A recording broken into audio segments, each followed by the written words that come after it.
ओम शांति।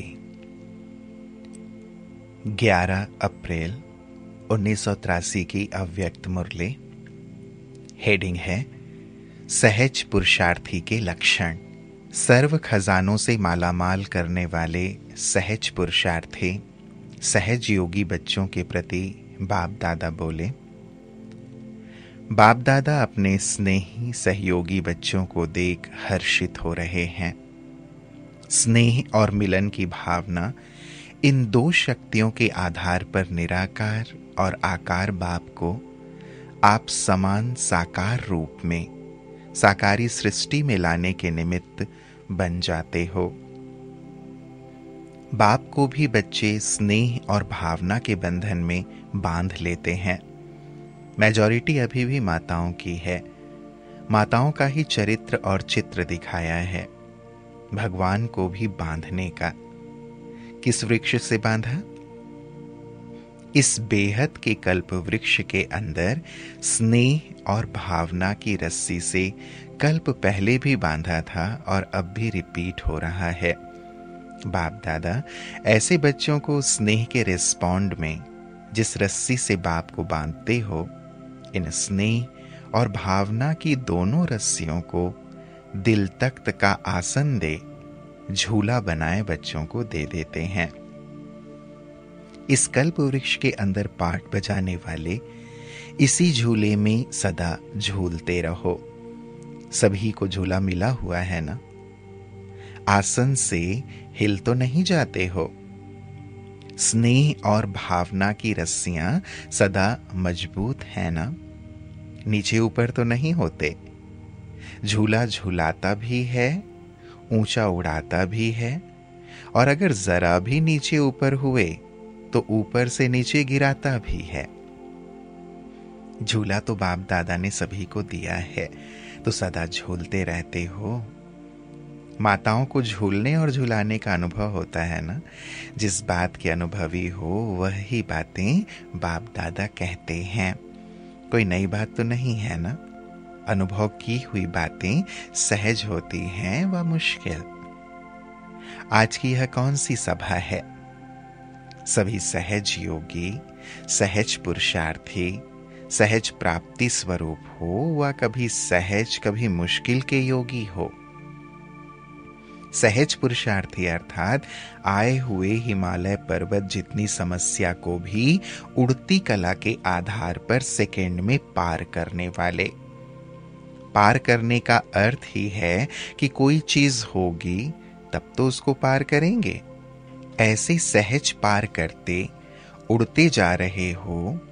वह कभी पहाड़ पर उतर आते, कभी नदी में उतर आते, कभी कोई जंगल में उतर आते। फिर क्या कहते? निकालो व बचाओ। ऐसे करने वाले तो नहीं हो ना? माताएं अब भी बात बात पर वही पुकार तो नहीं करती रहती। भक्ति के संस्कार तो समाप्त हो गए ना? द्रौपदी की पुकार पूरी हो गई या अभी भी चल रही है? अभी तो अधिकारी बन गए ना? पुकार का समय समाप्त हुआ।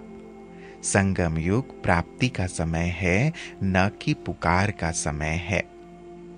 सहज पुरुषार्थी अर्थात सबको पार कर सर्व सहज प्राप्ति करने वाले। सहज पुरुषार्थी सदा वर्तमान और भविष्य प्रारब्ध पाने के अनुभवी होंगे। प्रारब्ध सदा ऐसे स्पष्ट दिखाई देगी जैसे स्थूल नेत्रों द्वारा स्थूल वस्तु स्पष्ट दिखाई देती है। ऐसे बुद्धि के अनुभव के नेत्र द्वारा अर्थात तीसरे दिव्य नेत्र द्वारा प्रारब्ध दिखाई देगी। सहज पुरुषार्थी हर कदम में पद्मों से भी ज्यादा कमाई का अनुभव करेंगे। ऐसा स्वयं को सदा संगम योगी सर्व खजानों से भरपूर आत्मा अनुभव करेंगे। किसी भी शक्ति से, किसी भी गुण के खजाने से, ज्ञान के किसी भी पॉइंट के खजाने से, खुशी से, नशे से कभी खाली नहीं होंगे। खाली होना गिरने का साधन है। खड्डा बन जाता है ना, तो खड्डे में गिर जाते हैं। थोड़ी सी भी मोच आ जाती है तो परेशान हो जाते हैं ना। यह भी बुद्धि की मोच आ जाती है, संकल्प टेढ़ा हो जाता है। शक्तिशाली मालामाल के बदले कमजोर और खाली हो जाते हैं। तो संकल्प की मोच आ गई ना। ऐसे करते क्यों हो? फिर कहते हो रास्ता टेढ़ा है। आप टेढ़े नहीं हो, टेढ़े रास्ते को तो सीधा बनाया है ना। शक्ति अवतार किस लिए हो? टेढ़े को सीधा करने के लिए। कॉन्ट्रैक्ट क्या लिया है? जैसे इस हॉल को टेढ़े बांके से सीधा किया तब तो आराम से बैठे हो। तो हॉल के कॉन्ट्रैक्टर से पूछो, उसने यह सोचा क्या कि टेढ़ा है, मोच आएगी? सीधा किया वह टेढ़े को ही सोचता रहा। कहां पत्थर को उड़ाया, कहां पत्थर को डाला, मेहनत की ना। तो आप सबको स्वर्ग बनाने का कॉन्ट्रैक्ट है ना, टेढ़े को सीधा बनाने का कॉन्ट्रैक्ट है ना। ऐसे कॉन्ट्रैक्ट लेने वाले तो नहीं कह सकते कि रास्ता टेढ़ा है। अचानक गिरना यह भी अटेंशन की कमी है। साकार रूप में याद है ना, कोई गिरते थे तो क्या कहते थे? उसकी टोली बंद होती थी। क्यों? आगे के लिए सदा अटेंशन रखने के लिए। टोली देना तो कोई बड़ी बात नहीं है, टोली तो होती ही बच्चों के लिए है, लेकिन यह भी स्नेह है। टोली देना भी स्नेह है, टोली बंद करना भी स्नेह है। फिर क्या सोचा? अचानक गिर जाते हैं, वह रास्ता टेढ़ा है यह कहेंगे? अभी तो इस पुरुषार्थ के मार्ग में इतनी भीड़ कहां हुई है। अभी तो 9 लाख प्रजा भी नहीं बनी है। अभी तो 1 लाख में ही खुश हो रहे हो। पुरुषार्थ का मार्ग बेहद का मार्ग है। तो समझा, सहज पुरुषार्थी किसको कहा जाता है? जो मोच ना खाए और ही औरों के लिए स्वयं गाइड पंडा बन सहज रास्ता पार करावे।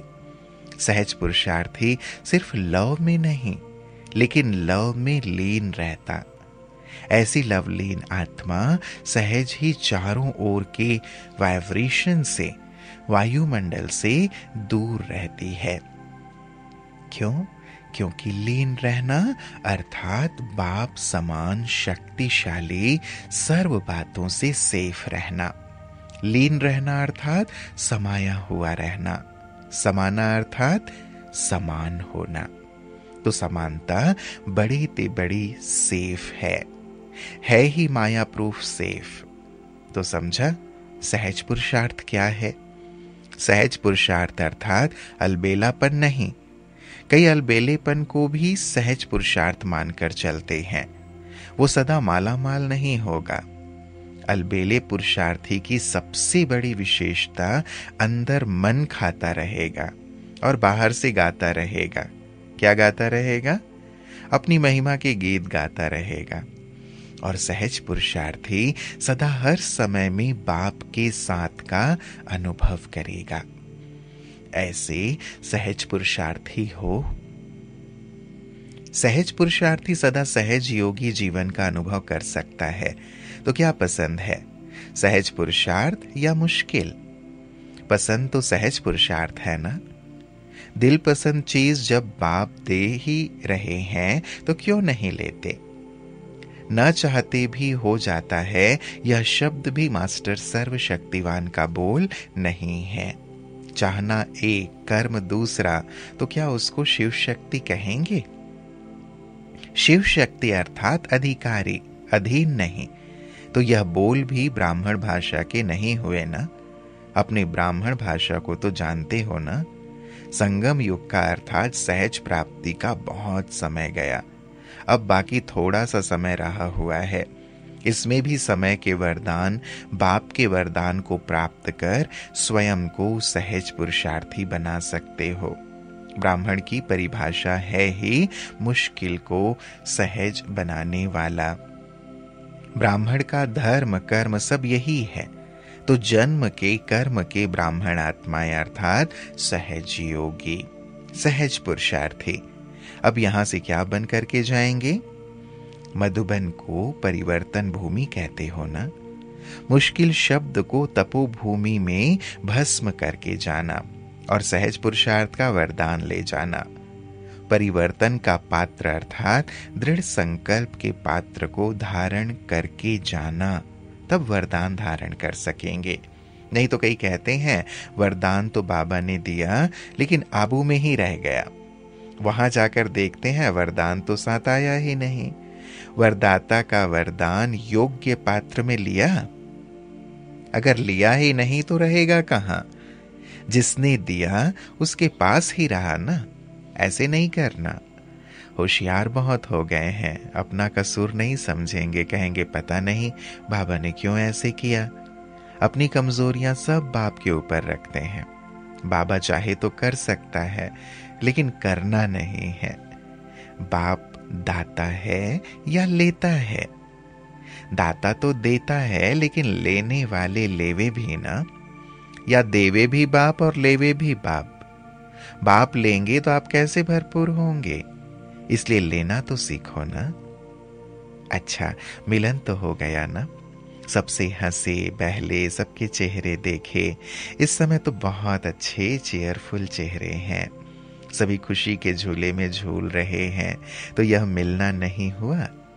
मिलना अर्थात मुखड़ा देखना और दिखलाना। देखा ना, पात्र भी मिला, वरदान भी मिला, बाकी क्या रह गया?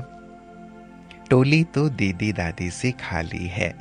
जब व्यक्त रूप में निमित्त बना दिया है तो अव्यक्त को क्यों व्यक्त बनाते हो? दीदी दादी भी बाप समान है ना। जब भी दीदी दादी से टोली लेते हो तो क्या समझ कर लेते हो?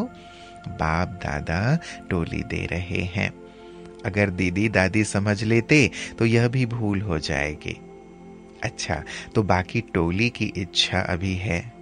समझते हैं टोली खाएंगे तो आगे तो आएंगे ना।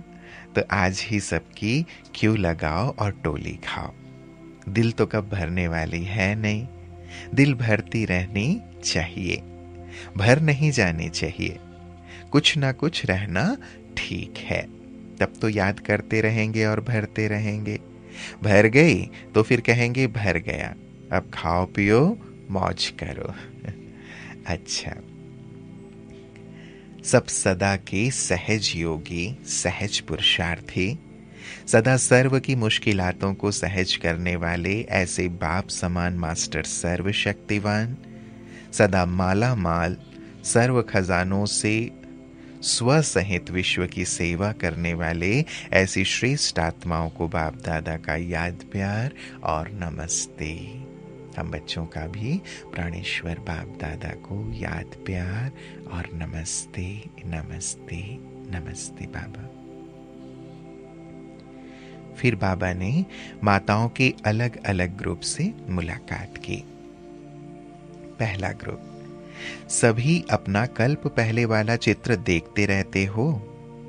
ऐसा कौन सा चित्र है जिस चित्र में बाप का साथ भी है और सेवा भी दिखाई है?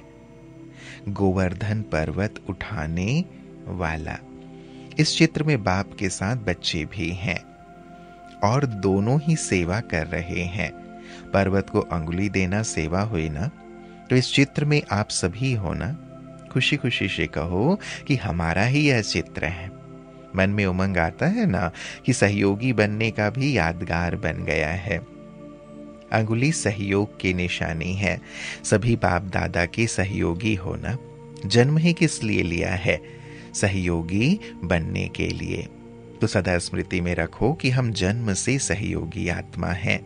तन मन धन जैसे पहले मालूम नहीं था तो भक्ति में लगाया, और अभी जो बचा हुआ है वह सच्ची सेवा से बाप के सहयोगी बन लगा रहे हो। 99% तो गवा दिया, बाकी 1% बचा है। अगर वह भी सहयोग में नहीं लगाएंगे तो कहां लगाएंगे? देखो कहां सतयुगी राजा और आज क्या हो। तन में भी शक्ति कहां है? आज के जवान बूढ़े हैं। जितना बूढ़े काम कर सकते उतना आज के जवान नहीं कर सकते। नाम की जवानी है और धन भी गवा दिया। देवता से बिजनेस वाले वैश्य बन गए और मन की शांति भी कहाँ रही, भटक रहे हो। तो मन की शांति, तन धन सब गवा दिया, बाकी क्या रहा? फिर भी शुक्र करो, 1% भी बचा हुआ तन मन धन ईश्वरीय कार्य में लगाकर फिर से पदम गुणा जमा कर लेते हो। 1% भी बचा हुआ तन मन धन ईश्वरीय कार्य में लगाने से 21 जन्म 2500 वर्ष के लिए जमा हो जाता है। ऐसे सहयोगी बच्चों को बाप भी सदा स्नेह देते हैं, सहयोग देते हैं, और इसी सहयोग का चित्र अभी भी देख रहे हो। अभी प्रैक्टिकल कर भी रहे हो और चित्र भी देख रहे हो। वैसे कोई मरने के बाद अपना चित्र नहीं देखता। आप चैतन्य में कल्प पहले वाला चित्र देख रहे हो। पहले अपने ही चित्र की पूजा करते थे। अगर पता होता तो गायन नहीं करते, बन जाते। तो ऐसे सभी सहयोगी होना, सदा हर कर्म में सहयोग देने का शुभ संकल्प, कभी भी किसी भी प्रकार के वातावरण को शक्तिशाली बनाने में सदा सहयोगी। वातावरण को भी नीचे ऊपर नहीं होने देना। सहयोगी बनने के बदले कभी हलचल करने वाले नहीं बन जाना। सदा सहयोगी अर्थात सदा संतुष्ट। एक बाप दूसरा ना कोई। चलते चलो, उड़ते चलो। कोई भी संकल्प आए तो ऊपर देकर स्वयं निसंकल्प होकर चलते जाओ। विचार देना, इशारा देना यह दूसरी बात है। हलचल में आना यह दूसरी बात है। तो सदा एक रस। संकल्प दिया और निसंकल्प बने। सदा स्वोन्नति और सेवा की उन्नति में बिजी रहो और सर्व के प्रति शुभ भावना रखो। जिस शुभ भावना से जो संकल्प रखते वह सब पूरा हो जाता है। शुभ संकल्प पूरे होने का साधन है एक रस अवस्था। शुभ चिंतन, शुभ चिंतक, इसी से सब बातें संपन्न हो जाएगी। चारों ओर के वातावरण को शक्तिशाली बनाना, यही है शक्तिशाली श्रेष्ठ आत्माओं का कर्तव्य। फिर दूसरी पार्टी से बाबा मिल रहे हैं। सदा बाप और सेवा दोनों ही याद रखते हैं ना? याद और सेवा दोनों का बैलेंस सदा रखते हो?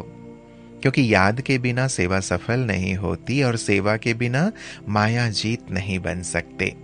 क्योंकि सेवा में बिजी रहने से, इस ज्ञान का मनन करने से माया सहज ही किनारा कर लेती है।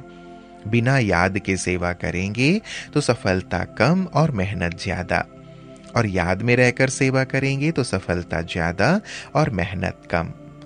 तो दोनों का बैलेंस रहता है। बैलेंस रखने वाले को स्वतः ही ब्लेसिंग मिलती रहती, मांगना नहीं पड़ता। जिन आत्माओं की सेवा करते उन आत्माओं के मन से वाह श्रेष्ठ आत्मा सुनाने वाली, वाह मेरी तो जीवन बदल दी, यह वाह वाह ही आशीर्वाद बन जाती है। ऐसी आशीर्वाद का अनुभव करते हो।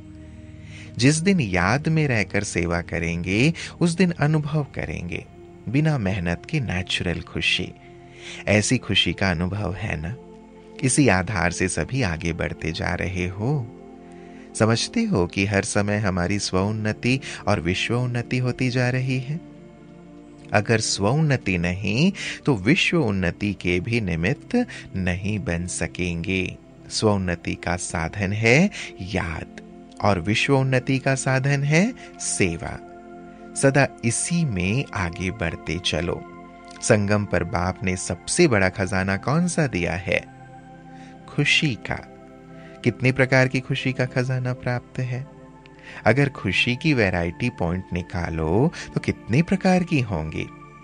संगम युग पर सबसे बड़ी ते बड़ी सौगात, खजाना, पिकनिक का सामान, सब खुशी है। रोज अमृत वेले खुशी के एक पॉइंट सोचो तो सारा दिन खुशी में रहेंगे। कई बच्चे कहते हैं मुरली में तो रोज वही पॉइंट होती है, लेकिन जो पॉइंट पक्की नहीं हुई है वही पक्की कराने के लिए रोज देनी पड़ती है। जैसे स्कूल में स्टूडेंट कोई बात पक्की याद नहीं करते तो 50 बार भी वही बात लिखते हैं। तो बाप दादा भी रोज कहते, बच्चे अपने को आत्मा समझो और मुझे याद करो, क्योंकि यह पॉइंट अभी तक कच्ची है। तो रोज खुशी की नई नई पॉइंट बुद्धि में रखो और सारा दिन खुशी में रहते दूसरों को भी खुशी का दान देते रहो। यही सबसे बड़े ते बड़ा दान है। दुनिया में अनेक साधन होते हुए भी अंदर की सच्ची अविनाशी खुशी नहीं है। आपके पास वही खुशी है तो खुशी का दान देते रहो। फिर बाबा ने तीसरी पार्टी से मुलाकात की। सदा अपने को कमल पुष्प समान पुरानी दुनिया के वातावरण से न्यारे और एक बाप के प्यारे ऐसा अनुभव करते हो। जो न्यारा वही प्यारा और जो प्यारा वही न्यारा। तो कमल समान हो या वातावरण में रहकर उसके प्रभाव में आ जाते हो। जहां भी जो भी पार्ट बजा रहे हो वहां पार्ट बजाते पार्ट से सदा न्यारे रहते हो या पार्ट के प्यारे बन जाते हो। क्या होता है, कभी योग लगता कभी नहीं लगता। इसका भी कारण क्या है? न्यारेपन की कमी। न्यारे न होने के कारण प्यार का अनुभव नहीं होता। जहां प्यार नहीं वहां याद कैसे आएगी? जितना ज्यादा प्यार उतना ज्यादा याद। बाप के प्यार के बजाय दूसरों के प्यारे हो जाते हो तो बाप भूल जाता है। पाठ से न्यारा और बाप का प्यारा बनो, यही लक्ष्य और प्रैक्टिकल जीवन हो। लौकिक में पाठ बजाते प्यारे बने तो प्यार का रिटर्न क्या मिला? कांटों की शैया ही मिली ना। बाप के प्यार में रहने से सेकंड में क्या मिलता है? अनेक जन्मों का अधिकार प्राप्त हो जाता है। तो सदा पाठ बजाते हुए न्यारे रहो। सेवा के कारण पाठ बजा रहे हो, संबंध के आधार पर पाठ नहीं, सेवा के संबंध से पाठ। देह के संबंध में रहने से नुकसान है। सेवा का पाठ समझ कर रहे तो न्यारे रहेंगे। अगर प्यार दो तरफ है तो एक रस स्थिति का अनुभव नहीं हो सकता है। फिर बाबा ने चौथी पार्टी माताओं की उससे बात की। सदा निर्विघ्न, सदा हर कदम में आगे बढ़ने वाली श्रेष्ठ आत्माएं होना किसी प्रकार का विघ्न रोकता तो नहीं है। जो निर्विघ्न होगा उसका पुरुषार्थ भी सदा तेज होगा, क्योंकि उसकी स्पीड तेज होगी। निर्विघ्न अर्थात तीव्र गति की रफ्तार। विघ्न आए और फिर मिटाओ, इसमें भी समय जाता है। अगर कोई गाड़ी को बार बार स्लो और तेज करे तो क्या होगा? ठीक नहीं चलेगी ना। विघ्न आवे ही नहीं, उसका साधन क्या है? सदा मास्टर सर्वशक्तिवान की स्मृति में रहो। सदा की स्मृति शक्तिशाली बना देगी। शक्तिशाली के सामने कोई भी माया का विघ्न आ नहीं सकता। तो अखंड स्मृति रहे, खंडन ना हो। खंडित मूर्ति की पूजा भी नहीं होती है। विघ्न आया फिर मिटाया तो अखंड अटल तो नहीं कहेंगे। इसलिए सदा शब्द पर और अटेंशन। सदा याद में रहने वाले सदा निर्विघ्न होंगे। संगम युग विघ्नों को विदाई देने का युग है। जिसको आधा कल्प के लिए विदाई दे चुके उसको फिर आने ना दो। सदा याद रखो कि हम विजयी रत्न हैं। विजय का नगाड़ा बजता रहे, विजय की शहनाइयां बजती रहती हैं। ऐसे याद द्वारा बाप से कनेक्शन जोड़ा और सदा यह शहनाइयां बजती रहें। जितना जितना बाप के प्यार में बाप के गुण गाते रहेंगे तो मेहनत से छूट जाएंगे। सदा स्नेही, सदा सहज योगी बन जाते हैं। अच्छा, फिर इस मुरली में एक प्रश्न है। धर्मराजपुरी क्या है, उसका अनुभव कब और कैसे होता है? उत्तर, धर्मराजपुरी कोई अलग स्थान नहीं है। सजाओं के अनुभव को ही धर्मराजपुरी कहते हैं। लास्ट में अपने पाप सामने आते हैं और चैतन्य में जमदूत नहीं है, लेकिन अपने ही पाप डरावने रूप में सामने आते हैं। उस समय पश्चाताप और वैराग की घड़ी होती है। उस समय छोटे छोटे पाप भी भूत की तरह लगते हैं, जिसको ही कहते हैं यमदूत आए, काले काले आए, गोरे गोरे आए। ब्रह्मा बाप भी ऑफिशियल रूप में सामने दिखाई देते और छोटा सा पाप भी बड़े विकराल रूप में दिखाई देता। जैसे कई आईने होते हैं जिसमें छोटा आदमी भी मोटा या लंबा दिखाई देता है, ऐसे अंत समय में पश्चाताप की त्राही त्राही होगी। अंदर ही कष्ट होगा, जलन होगी। ऐसे लगेगा जैसे चमड़ी को कोई खींच रहा है, यह फीलिंग आएगी। ऐसे ही सब पापों की सजाओं की अनुभूति होगी जो बहुत ही कड़ी है। इसको ही धर्मराजपुरी कहा गया है। अच्छा, ओम शांति।